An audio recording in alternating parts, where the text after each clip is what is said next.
La na na na na ya da da da da. La la la la ya ya ya. Na ma na na na ya ya ya. La ya na na ya ya ya. Na na na na ya ya ya. La la la la la la la la la la la la. La na na na na ya da da da da da. Bam bam ba da ba da da ba da da ba da. Yam bam ba da ba da yam bam bam bam bam bam. La na na na ya ya ya. Ya na na na na ya na na. La la la la la la la la la la la la la la la la la la na na na na na bam bam ba da pa pa da pa pa da da da la la la la la ya da da da da. A good vach, Shavua Tov, a good week to you, my holy sisters and brothers. Great to be learning with you on a Saturday night. Let's light up the darkness.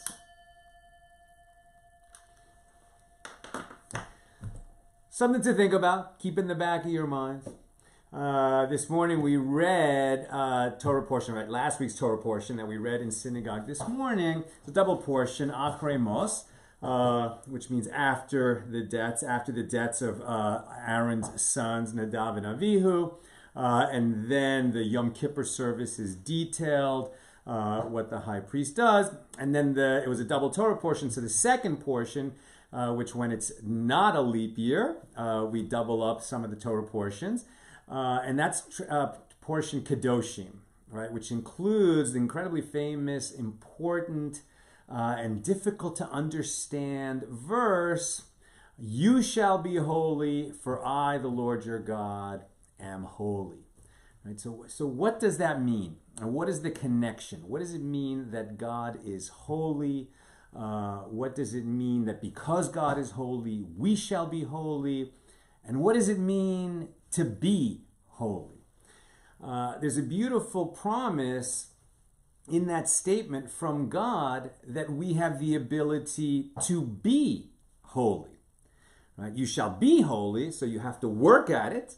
But it's an incredible thing that we have this possibility to be holy. Also, we learn you shall, walk in the ways of the Lord. You shall imitate the Lord your God. How can we do that? An infinite, eternal being. How could we possibly imitate God? But God visited the sick when he tended to Abraham when he was recovering. God cares, attends the funeral, attends to the needs of the dead. God personally buried Moses. And other matters like this. And God tends to the needy, and God feeds the hungry, and God shelters those who need a shelter, and so must we. What else does it mean to be holy, right? It means to be set apart. This morning I sponsored the Kiddush in our synagogue in honor of a dear friend. We dedicated a show to him a few weeks ago. Seth Glass, Hebrew name, Shmiriyahu Melech ben Moshe. He was a musician. He played with the very famous Rabbi Shlomo Carlebach back in the day.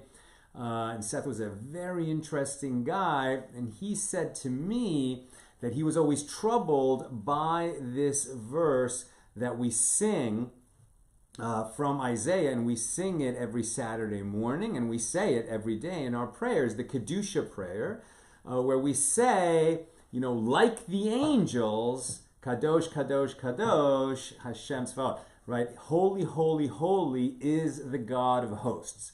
And my friend Seth was troubled by that verse because he said, why does God, who is everything, need a band of angels to tell him that he is holy? Is that what the angels were created for? Just to tell God that he is holy? And Seth told me that he was moved by an article. I actually wrote it to give a Torah teaching in a synagogue here in LA, and then I published it on Accidental Talmudist. You can find it on our website. What is holiness? Right? What is holiness? And in that article, I brought down a teaching of the Radak, who said that the first two instances, Kadosh, Kadosh, of the three, right? Holy, holy, holy. But the first two, The angels are not talking to God. They're talking to each other and saying holy to the angel on your right and holy to the angel on your left. You know, and likewise, when we sing that as a community, we should look at the person next to us and say holy, and the person next to us and say holy. And together we make holiness in community, right? So this idea that holiness, the word itself, kedusha, means to set apart. But we become holy, or we fulfill our mission to be holy, much better in community, like when we learn together here, right? So obviously Torah learning is holy work. We're doing that together. It's much more meaningful when we do it as a community, and we're much less prone to error when we do it as a community. But these words should both fill us with trepidation. Oh my gosh, God expects us to be holy. We have to aspire to live a life that at such a high level that it could be considered holy. And at the same time, it should be incredibly strengthening and uplifting that we have that capacity. God wouldn't give us a job to do that we can't do. We have the capacity to be holy and to act in a holy manner. Let's do it together, my holy sisters and brothers. Who's in the house? Melissa in Great Neck, Karen in Northern California, John in South Carolina, Bella in Florida, Cheryl in Texas, Peggy in Colorado. Bella's in Texas, and Ellie is in, is Vaucluse? NSW, that must be in Australia, right? So welcome, Ellie. Paul in the Great Northwest, over there on the YouTube side. Aoife in Florida, Marjorie in Georgia. Welcome, everybody. Okay. Our daf is page 29 here in Tractate Sotah, the 18th volume of the Talmud. These are the laws of the suspected adulteress. We are in chapter 5. This chapter begins with a Mishna that talks about this idea that just as the bitter water evaluates the Sotah herself, so too it evaluates her lover. If she was guilty of adultery, when she drinks that bitter water, she will die, and her lover with whom she committed adultery will die as well. Now, when that was taught in the study hall, when it was on the day that Elazar ben Azariah was promoted to be the Nasi, and the doors of the study hall were thrown open, and many more people were allowed to come in. It wasn't such an elitist institution after that. And other kinds of teachings came in, and so we had in our Mishnah several other teachings unrelated to the Sotah, but present here in this tractate because they were taught on the same day in the study hall of the Sanhedrin back then. Okay, so we continue our discussion of Mishnah number 1, where Rabbi Akiva and Rabbi Yishmael are deriving certain laws from the way that the Sotah verses are formulated. And we saw yesterday that also this serves as a source for the idea that, right, when she drinks the bitter water, it's because we are uncertain if she committed adultery or not. But in that state, right, where she's not the adulteress, she's the suspected adulteress. She might be innocent. She did behave inappropriately by secluding herself with a man where she had the opportunity to commit adultery, whom her husband had warned her, do not seclude yourself with that man. And that happened in front of witnesses, and the seclusion happened in front of witnesses. In the face of that uncertainty, whether she committed adultery or not, until she drinks the bitter water to prove her innocence, the husband and the wife are prohibited to each other. So this becomes the source that in certain cases, when there is uncertainty, we're going to act stringently. And in other cases where there is uncertainty, we're going to be lenient. And as we saw yesterday, this was the idea that with respect to ritual purity and ritual impurity, which has nothing to do with cleanliness and hygiene, but rather have you been exposed and come into contact with a source of ritual impurity. For example, if you do a very holy thing and help bury an unattended corpse, that's one of the highest mitzvahs that there is, but you came into contact with a dead body, so you became ritually impure, tamei. You'd have to go through that 7-day purification, and then you would be tahor, ritually pure. What if you're not sure whether you came into contact with a dead body or not? So as we saw, if that happened in the private domain, that uncertainty is ruled pure, tahor. If it happened in the if it happened in the private domain, that is ruled tamei, ritually impure, like the Sotah, who what she did happened in the private domain, if it happened at all. Whereas if you're uncertain whether you came into contact with the dead body in the public domain, we're going to rule that uncertainty pure. Now we continue our discussion of that at the bottom of page 28b. And Rabbi Yishmael, in his disagreement with Rabbi Akiva, apparently commented on a statement of Rabbi Akiva, who said that it is prohibited for a Sotah, the suspected adulteress, to partake of terumah. Now that we're actually talking about that we use the uncertainty of the suspected adulteress, whether she committed the deed or not, and are stringent to prohibit her and her husband from being together until that uncertainty is resolved. Now they're actually going to apply this uncertainty of the Sotah to the concept of, well, can the Sotah partake of terumah? So why would a Sotah be able to partake of terumah? If she was the daughter or wife of a Kohen, of a priest, so she's a member of the household of a priest, terumah can only be eaten by priests and their households. So while she's a Sotah, can she partake of terumah is the question under discussion. Right, so Rabbi Akiva said that it is prohibited for a Sotah to partake of terumah. And he answered Rabbi Yishmael concerning the matter of the woman's being prohibited to marry into the priesthood, which was not mentioned by Rabbi Akiva at all. And furthermore, from where does Rabbi Akiva derive that it is prohibited for a Sotah to marry into the priesthood?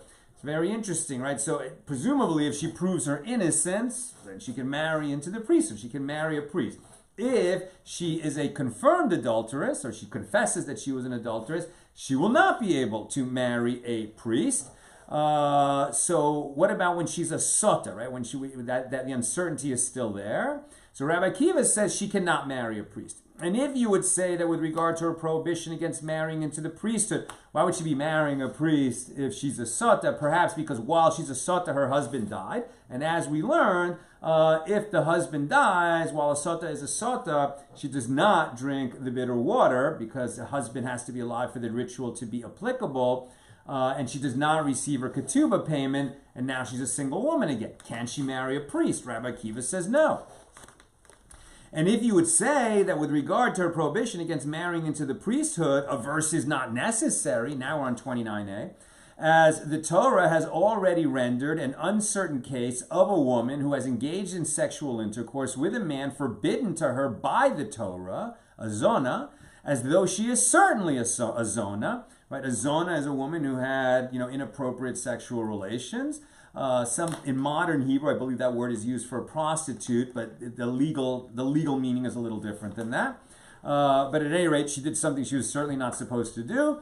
So she is certainly a zona. We treat a possible zona as if she is certainly a zona. Since a Sotah is forbidden to her husband after seclusion, even though there are no witnesses that she committed adultery, and therefore it should be prohibited for her to marry a priest just like any zona. Then, with regard to a prohibition against partaking of terumah, a verse should not also be necessary, as it is prohibited for a zona to partake of terumah. Therefore, the Torah renders an uncertain zona like a certain zona. So rather, it must be explained that according to Rabbi Akiva, the equivalent of 4 verses worthy of exposition are written with regard to the defilement of a Sotah, as he maintains that an additional law should be derived from the superfluous prefix vav, right? Anytime we say and, by use of adding the letter vav at the beginning of a noun, it becomes and that thing, right? And so, or a verb, and is, and the verb that follows, right? So, and is defiled. Venitma'a, Numbers 5:29. Therefore, one verse is written to forbid her to her husband. Like when she is a Sotah, she's forbidden to her husband. And one is to forbid her to her lover. When she's a Sotah, she's also prohibited to her lover. She's not going to be, even if her husband divorces her, she's not going to become permitted to her lover with whom she committed adultery. Another exposition from this verse is to forbid her to marry into the priesthood. And yet another exposition sort of interpretation of these verses where there seemingly are extra words, is to teach us that she is forbidden to partake of terumah. And Rabbi Yishmael disagrees with Rabbi Akiva, as he does not expound on the superfluous vav, and therefore he maintains that only 3 verses are written with respect to the Sotah. One is to forbid her to her husband, the other is to forbid her to her lover, and the third is to forbid her to partake of terumah. And her being prohibited to marry into the priesthood is not derived from a seemingly superfluous vav in the verses of the Sotah, but rather by a kal v'chomer inference, as described in the Baraisa. If she's not allowed to marry into the priesthood, how much more is she not permitted to eat terumah? And the Gemara asks, and from where does Rabbi Yishmael derive that the verse was necessary to teach the prohibition of a Sotah to partake of terumah? And her prohibition against marrying into the priesthood is derived through a kal v'chomer inference. Perhaps the verse was necessary in order to teach that it is prohibited for the woman to marry into the priesthood, but terumah is permitted to her. And the Gemara answers, Rabbi Yishmael could have said to you, it is reasonable to derive from this verse a prohibition that is similar to the prohibitions derived from the other verses, i.e. that she is forbidden to her husband and her lover, just as she is forbidden to her husband and her lover because she's a suspected adulteress, even during the lifetime of her husband. So too the prohibition against partaking of terumah applies also during the lifetime of the husband, to the exclusion of her prohibition against marrying into the priesthood, which is relevant only after the death of her husband. And the reason is that if her husband would divorce her, it would be prohibited for her to marry a priest anyway, right? A priest cannot marry a divorcee. A common priest can marry a widow. A high priest cannot marry either a widow or a divorcee. But if she's going to be divorced because she was a Sotah, she can't marry a priest anyway. Why would we need a verse to teach us that she can't marry a priest if as a divorcee she can't marry a priest anyway? And how would Rabbi Akiva respond? And the Gemara answers, he is not of the opinion that it is more reasonable to derive a prohibition from the phrase "and is defiled" that is similar to the prohibitions involving her husband and her paramour, and therefore he requires 2 separate derivations, one that she's prohibited to eat terumah and a separate one that she's prohibited to marry into the priesthood. Or, alternatively, perhaps Rabbi Akiva accepts the opinion that the law derived from the phrase "and is defiled" should be similar to the prohibitions involving the husband and the lover, but nevertheless, in certain instances, with regard to a matter that can be derived through a kal v'chomer inference, the verse nevertheless takes the trouble and writes explicitly. Therefore, although unnecessary, 2 verses are stated, one for terumah and one for the priesthood. Very interesting that the sages are acknowledging here that sometimes, right? First of all, the Torah was never in the business, right? God, through his Torah, was never in the business of laying out explicitly every law that was going to flow from the Torah. You know, it's not really analogous at all. The Constitution was written by humans, not by God. But still, we have this idea that the Constitution lays out the principles of law, certain specific laws, but more principles of law, right? And then our legislators, created a U.S. code of laws, much, much, much more lengthy than the Constitution, for regulating the everyday affairs of Americans. And over time, as new issues came up, they would sort of heed the principles of the Constitution as they created new laws. Likewise, our sages were tasked by God with creating new laws out of the principles established in the Torah. The Torah certainly, lays out very specific, explicit laws in the Torah, but also lays out hints that allow the sages to derive laws at a later date based on the laws and principles laid out in the Torah. Now, when are they free to create new laws and when are they not? It's not willy-nilly, we can find some kind of an anchor in the Torah, let's make a new law. They're very limited in how they create new laws and when. And then there's this idea, for example, that when there's seemingly extra letters or extra words or extra phrases in the Torah, that is a door left open by God for the creation of new laws through this kind of interpretation. using a very deliberative approach that often takes generations, as we've seen, for those laws to be laid down and established. And then the precedent of those laws is extremely strong, going down through the generations over time. And we don't uproot laws that our ancestors created because they seem inconvenient in a later time in history. We're very, very careful, and our elders are very judicious about the sort of process of Jewish law over time. But one principle that's being explained here is that sometimes a law can be derived by the kal v'chomer inference, that if the law is this way in a very stringent case, then obviously it's going to be that way in a more lenient case, right? But sometimes the kal v'chomer doesn't work. Or we say that sometimes we don't use the kal v'chomer because the matter can be derived from extraneous words. And here, what Rabbi Yishmael and Rabbi Akiva seem to be saying is that sometimes the Torah provides two roots to the same law. We can derive the same law either by looking at extra words and phrases and seeing what is God teaching us through those seemingly superfluous words, or we could use the kal v'chomer inference and get to the same place. Would the Torah leave us two roots to the same law? Yes, right? That's the point that they're making here. Now, the Gemara continues discussing our Baraisa that we brought down.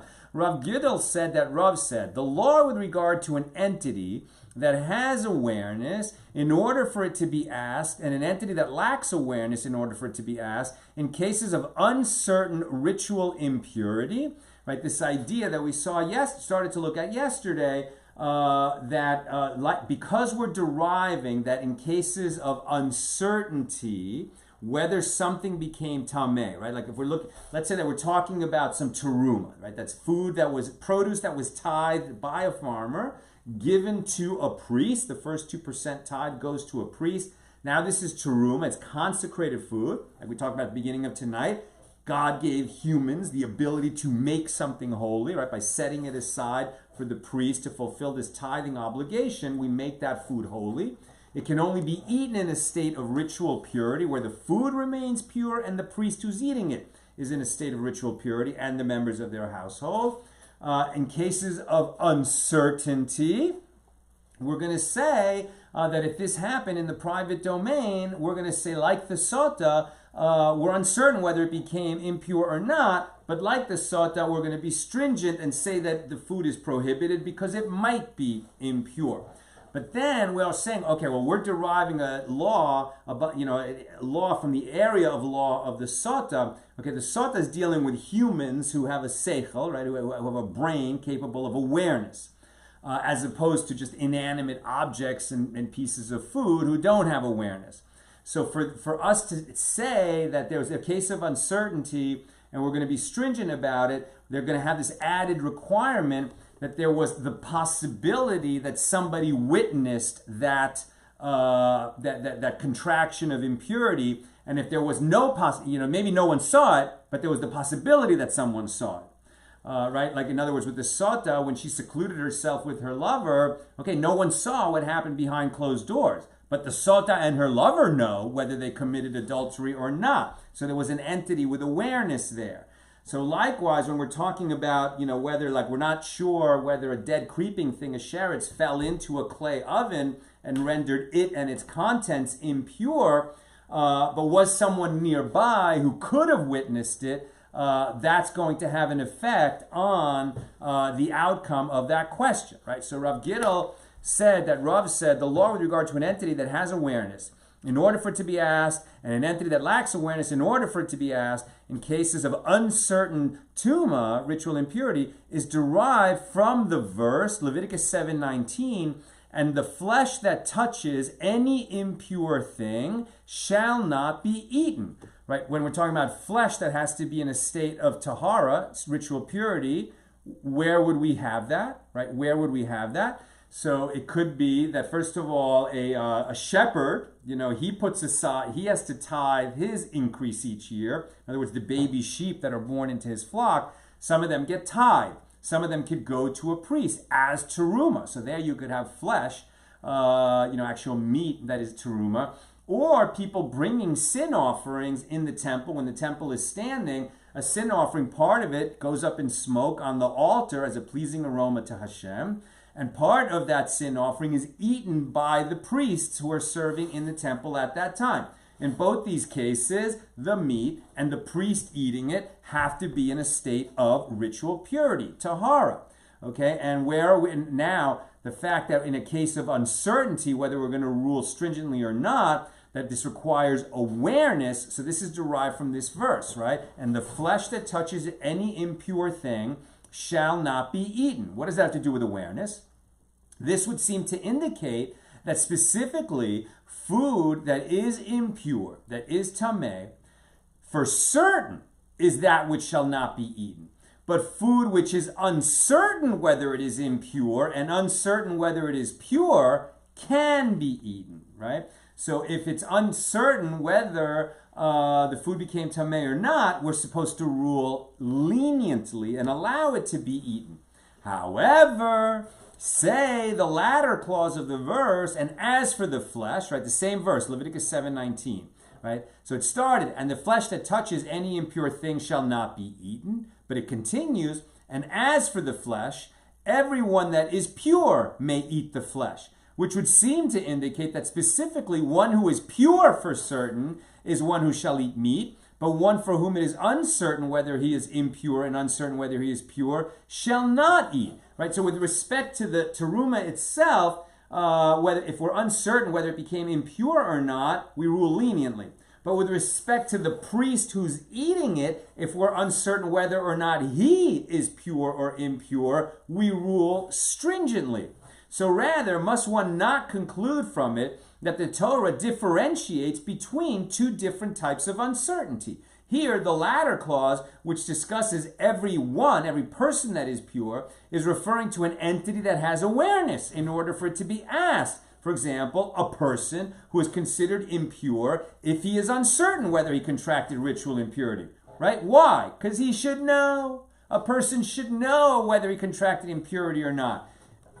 It's going to happen, or in the course of life, it could happen. You'll be uncertain and you don't know. But because you are an entity with awareness, you're going to be more accountable for your actions than the inanimate object. And so we're going to be more stringent with a person who's uncertain whether he became impure or not. We treat him as if he's impure. Then we are going to be with a food that we're not uncertain whether it became impure or not. And we're going to say that in the case of uncertainty, that it's pure.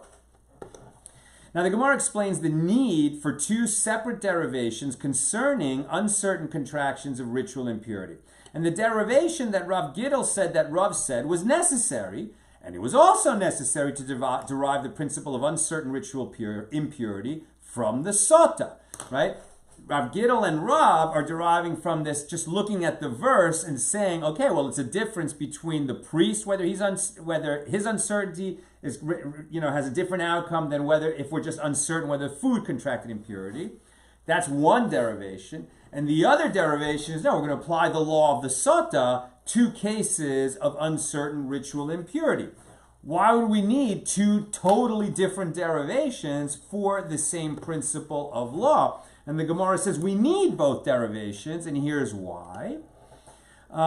Since if it were derived only through the derivation of Rav, distinguishing the priest from the food, I would say that it makes no difference whether the uncertain contraction of impurity occurred in the private domain or whether it occurred in the public domain. Therefore, it was necessary to derive from the Sotah that uncertain impurity is considered impure only in the private domain, right? What the Sotah did or didn't do happened in the private domain, so we apply the stringent application of stringency applied to uncertainty only in the private domain, and we learn that out from the law of the Sotah.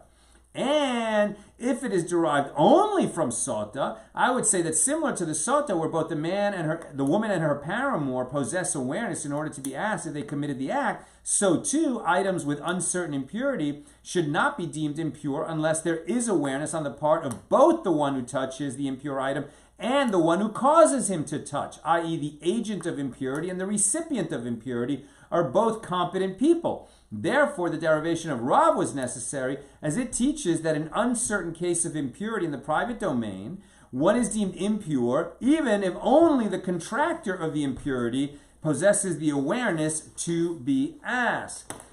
New subject. It is stated in the Mishna, on the same day, Rabbi Akiva, right, now we're going to other laws that came down on this day when his principal, the Sotah, came into the study hall on the day that Elazar ben Azariah opened the doors of the study hall to more people.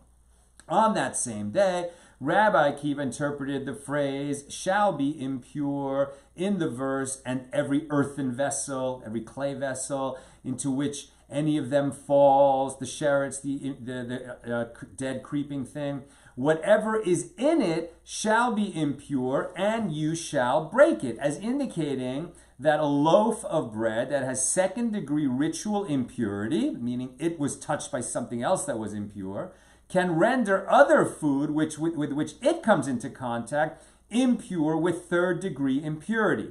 That is not the law, right? So when a loaf receives a ritual impurity, it's not going. If it then comes into contact with other bread, it's not going to render that other bread impure unless that other bread is consecrated bread, unless it is terumah, right? But regular non-sacred bread cannot render other non-sacred bread impure.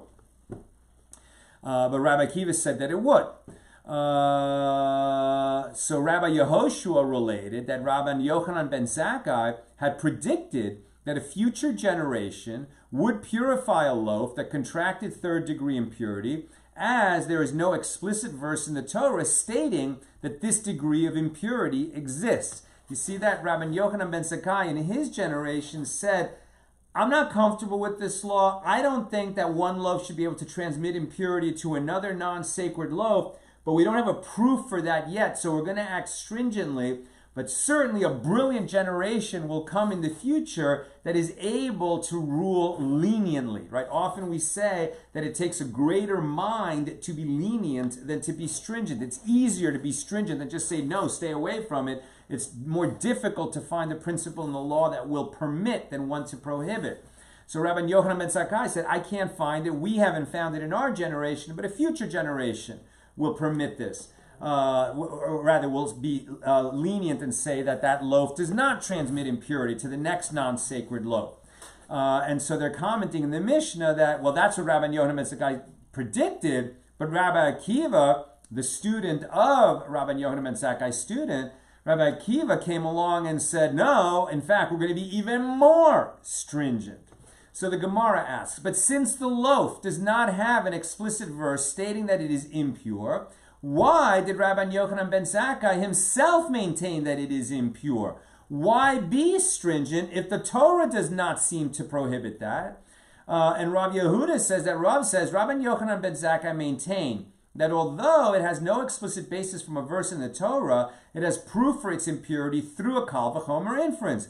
If even one who immersed in a mikvah, in a ritual bath used for purifying a person from ritual impurity, if even one who immersed in the mikvah that day and will become completely purified after nightfall, right? This is the principle that, for certain kinds of impurity, where to become purified of it, all you have to do is immerse in the mikvah, but you're not pure as soon as you come out of the water. You still have to await nightfall, the end of that day in which you immersed, and once that day ends, right, the Jewish day begins at nightfall the next day, then the purification is complete. So if even one who immersed in a mikveh that day and will become completely purified after nightfall, and who is therefore permitted to touch non-sacred articles, meaning he does not transmit impurity to them, if even this person does disqualify terumah, right, a person who has immersed and is awaiting nightfall, he's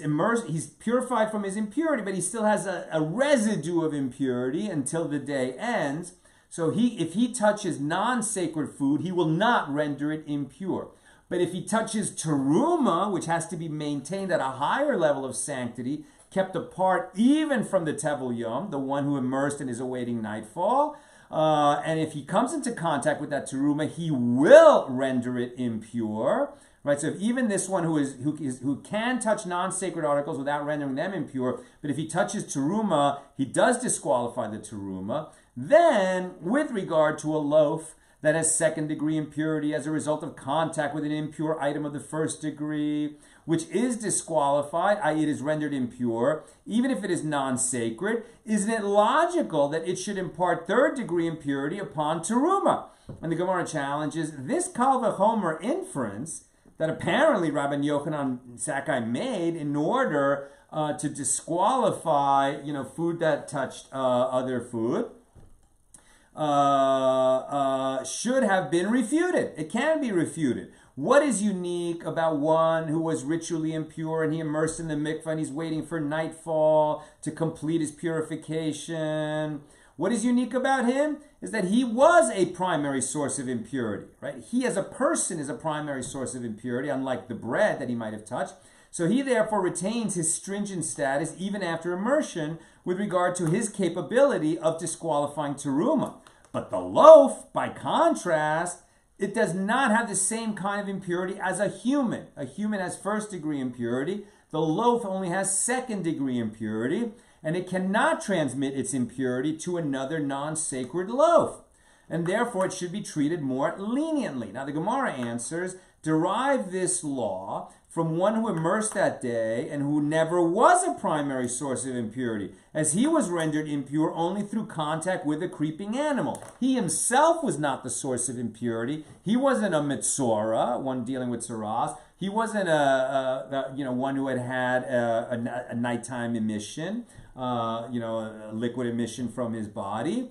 He only became tamei because he came into contact with a dead creeping thing. So he is like the loaf in that his impurity is second-degree impurity. Now we're on 29b. And the Gemara continues to challenge this inference that Rabbi Yochanan ben Zakkai seemed to have used. What is unique about the impurity of one who immersed that day and who was rendered impure through contact with a creeping animal is that this impurity can apply to either a person or a utensil, as people and utensils are capable of achieving purity through immersion in a mikvah. And within its type, there can be a primary source of impurity. A loaf, however, is food, which can never be a primary source of impurity. It can only be rendered impure as a secondary source of impurity. The Gemara answers, the law of an earthenware vessel can prove that the fact that there are primary sources of impurity within its type is not a relevant factor. An earthenware vessel can never become a primary source of impurity, and nevertheless, if it is impure, it disqualifies terumah upon contact. Right? They're trying to disprove Rabbi Yochanan ben Zakkai's kal v'chomer inference, but Rabbi Yochanan ben Zakkai was pretty smart, and he had accounted for all these possible refutations and overcome them. So the Gemara challenges again, what is unique about an earthenware vessel? Is that what is unique about an earthenware vessel is that, unlike a loaf of bread, it can render items impure, or it can itself become impure from its airspace. An earthenware vessel is the only vessel that does not require direct contact with another item in order to contract or transfer impurity, but can affect or contract impurity through its airspace. Right? If a dead creeping thing was in the airspace of the earthenware vessel but never actually touched its sides, doesn't matter. It was inside, and both the earthenware vessel and anything else that was in there will become tamei, unlike other vessels which require actual contact. So the Gemara answers, one who immersed that day can prove that being able to render items impure through airspace is not a relevant factor. Such an item disqualifies terumah, but imparts impurity only through direct contact and not through its airspace. And the derivation has reverted to its starting point. The aspect of this case is not like the aspect of that case, and the aspect of that case is not like the aspect of this case, as each case has its own unique stringencies. However, their common denominator is that non-sacred food they came into contact with is permitted, i.e. it is not rendered impure.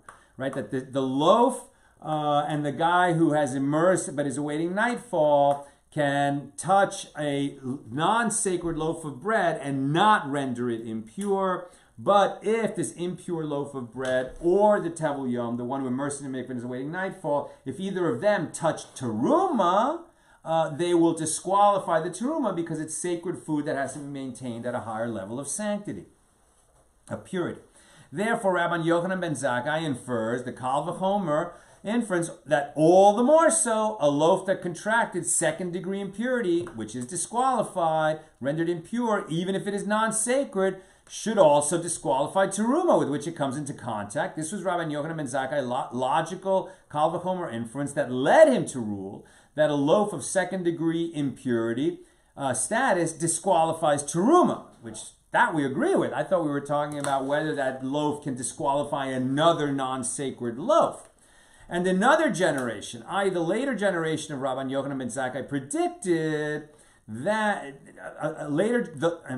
and another generation, meaning the later generation that Rabbi Yochanan ben Zakkai predicted would deem terumah that came into contact with second degree impurity pure, would refute this inference like this. What is unique about their common denominator is that both cases have a stringent aspect that does not exist in other impure items. And Rabbi Yochanan ben Zakkai maintained that terumah that came into contact with second degree impurity is pure, as he would not refute an inference that is based on two sources due to the fact that both sources have a stringent aspect, since each source's stringency is not shared by the other. I think we're going to just let that be. Let's move on. It is taught in a Baraisa that Rabbi Yosef said, from where is it derived? With regard to sacrificial food, right, a sin offering that's going to be eaten by the priests, with fourth degree ritual impurity, that it is disqualified, although it is not capable of imparting impurity to other items, right? Fourth degree ritual impurity is only in the case of food of the highest holiness, right? Sacrifice, like the sin offering that came into contact, I think, with the Tevel Yom, the one awaiting nightfall. Now, it is derived through logical inference, just as one who is lacking atonement, for example, a Zav or a Mitzorah who immersed at the conclusion of his period of impurity, but he has not yet brought... Oh, that's what it is. It's not one who's awaiting, one who immersed in the mikveh and is awaiting nightfall. It's somebody who immersed and nightfall came, but he has not yet brought his offerings, right? So like the Nazir or the Mitzorah, who at the end of their... or let's say the Mitzorah. So the Mitzorah has to go, right, the one who contracted Saras, he has to go through a purification procedure. At the end, he has to shave his whole body, he has to immerse in the mikveh, he has to wait for nightfall, and then his total purification procedure is not completed until the next morning when he brings certain offerings in the temple. So the one who has not yet brought his offerings, he did everything else. He shaved his whole body, he immersed in the mikveh, he waited for the next day, but the only thing that he's lacking is to bring his offerings. If he touches terumah, does he disqualify it? Yes, and that's fourth degree ritual impurity. So it is derived through logical inference, just as one who is lacking, that's called lacking atonement, the one who's done everything except bring his offerings. He is permitted to eat terumah. But nevertheless, he disqualifies sacrificial food. He disqualifies a sin offering that would otherwise be eaten by a priest if he comes into contact with it. So too, with regard to an item of third degree impurity, that's the one awaiting nightfall after immersing, who disqualifies terumah. So the third degree case, so the one who is permitted to partake of terumah nevertheless disqualifies sacrificial food. So too, with regard to an item of third degree impurity, which disqualifies terumah and is therefore more severe than one who is lacking atonement, is it not logical that it should render sacrificial food with which it comes into contact as having fourth degree impurity? So the Brisa concludes, and we have therefore derived that third degree ritual impurity applies to sacrificial food from an explicit verse in the Torah, and we have derived that fourth degree impurity applies to sacrificial food by means of the above kal v'chomer inference. So the Gemara asks, from where in the Torah do we derive that third degree impurity applies to sacrificial food? And the Gemara answers, as it is written, and the flesh that touches any impure thing shall not be eaten. Are we not dealing in the verse with meat that touches even an item of second degree impurity? And the merciful one states, it shall not be eaten, indicating that it assumes third degree impurity. Therefore, fourth degree impurity can be derived by means of the kal v'chomer inference of Rabbi Yosef, as stated above.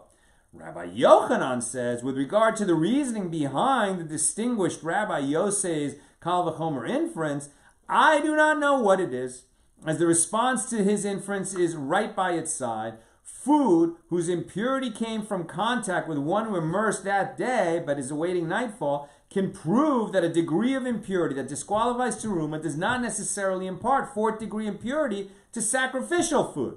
As this food disqualifies terumah upon contact, but it does not impart fourth degree impurity upon sacrificial food.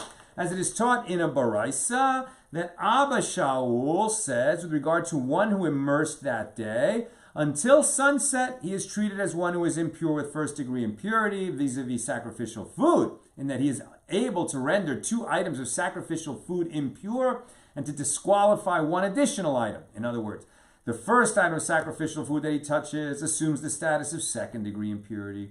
A second item that comes into contact with the first one assumes third degree impurity. A third item that comes into contact with the second assumes fourth degree impurity and is therefore disqualified from being eaten, though it cannot impart impurity to other items.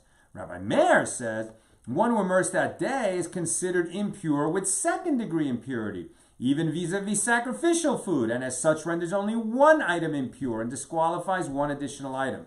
And the rabbis say, and this would be the law, just as he merely disqualifies terumah foods and terumah liquids without transferring to them impurity that can be transferred further, so too he merely disqualifies sacrificial foods and sacrificial liquids. In other words, the impurity imparted by one who immersed that day can reach only third degree impurity and not fourth degree impurity, contrary to the opinion of Rabbi Yosef.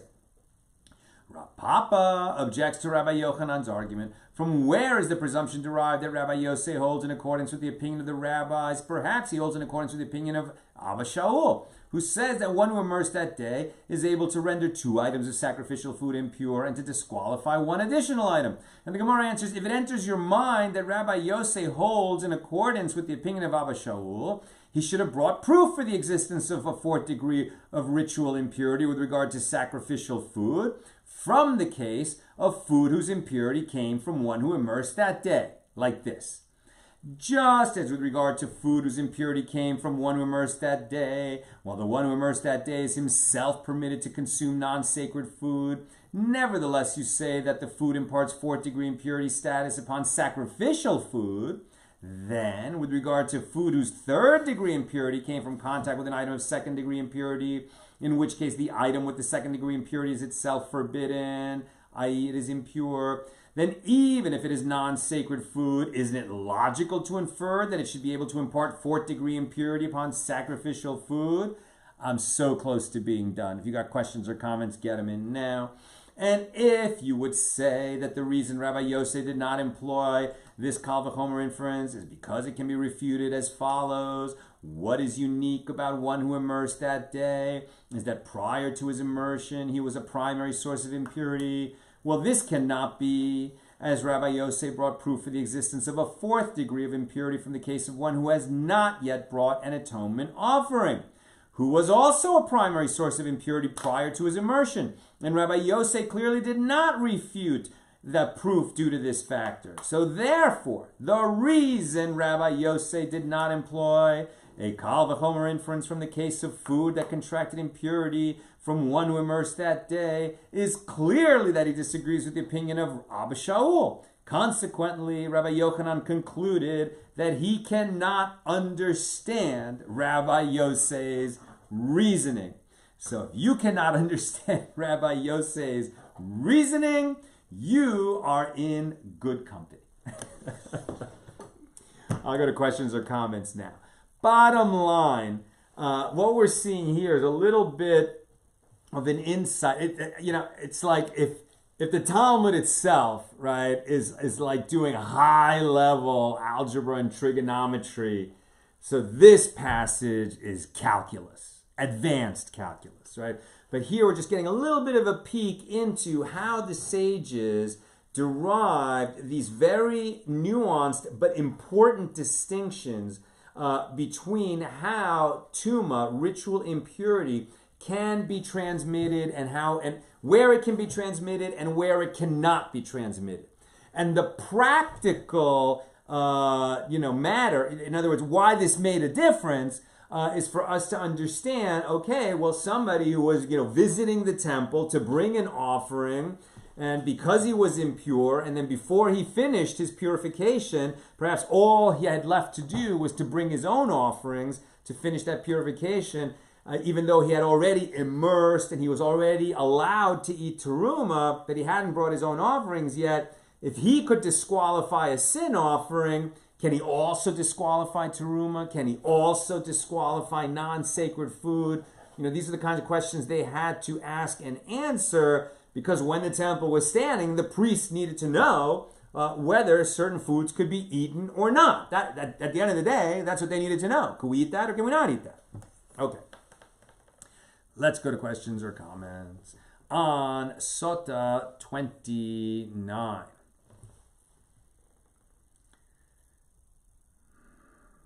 Ifa, I thought kadosh, holy, means set apart for God. But if God is kadosh, for whom is he set apart? Also, how can God, the origin of all, be set apart from any of his creation? What a beautiful and insightful question, Ifa. Now, first of all, I would say, now this is just Sal talking, I am not representing the tradition of the sages. This is my opinion. But it would seem to me that first, God can certainly be apart from the creation, because the creation is inside of God, right? So like within the creation, nothing can be set apart from God in the sense that we're all in God. But we, the physical universe that we inhabit, is just a very tiny subset of the infinity of God. So there's certainly, most of God is outside of our physical universe. So God has plenty what to be set apart from us.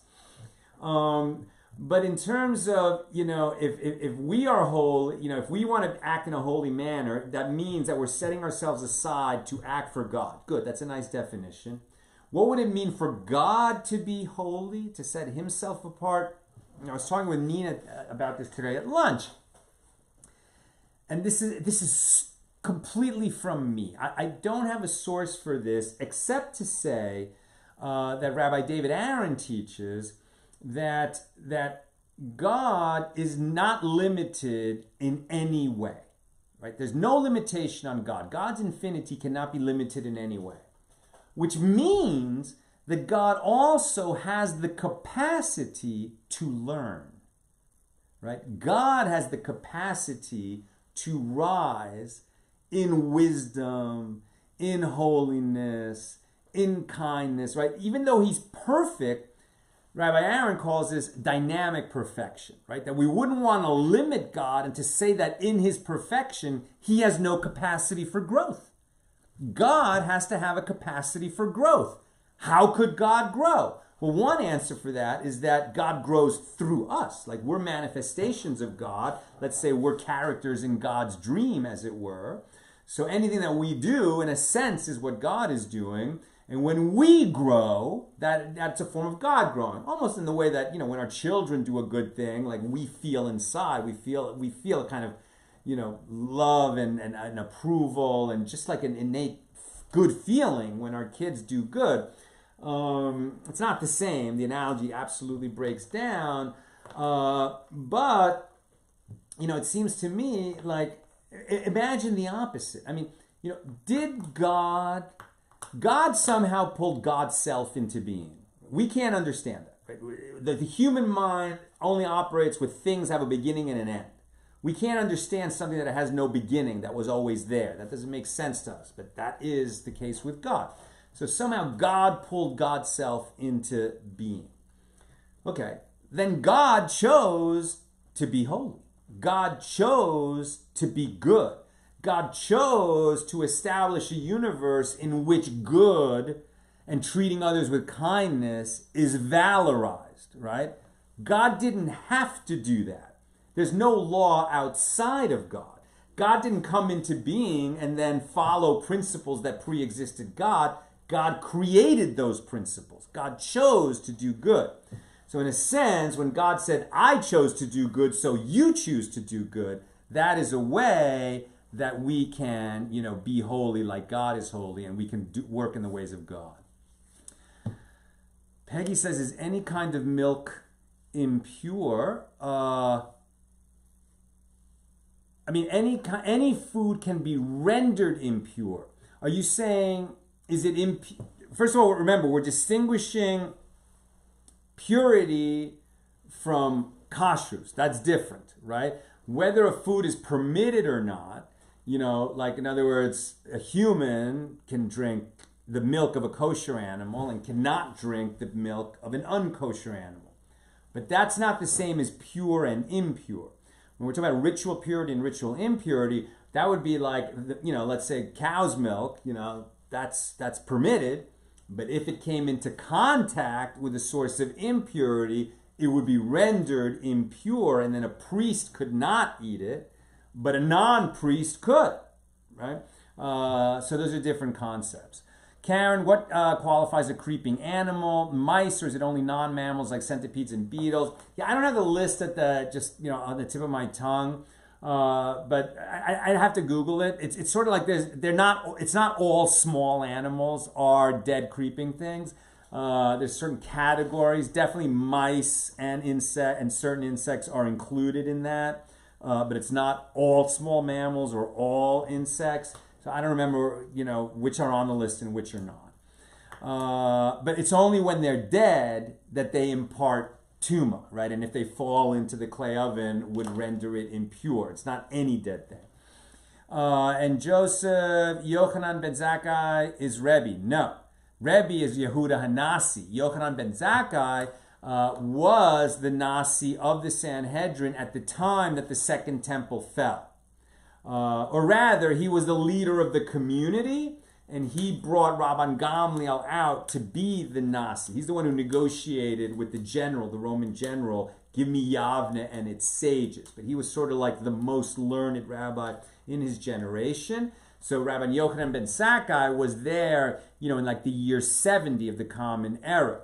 Rabbi Yehuda Hanasi, who redacted the Mishna, he did that in the year 200 of the Common Era. So it's, a few generations later. That's what I've got for us today, and may we be blessed to learn together tomorrow, Sunday, at the regular time, 6 p.m. Pacific, for page 30 here in Tractate Sotah.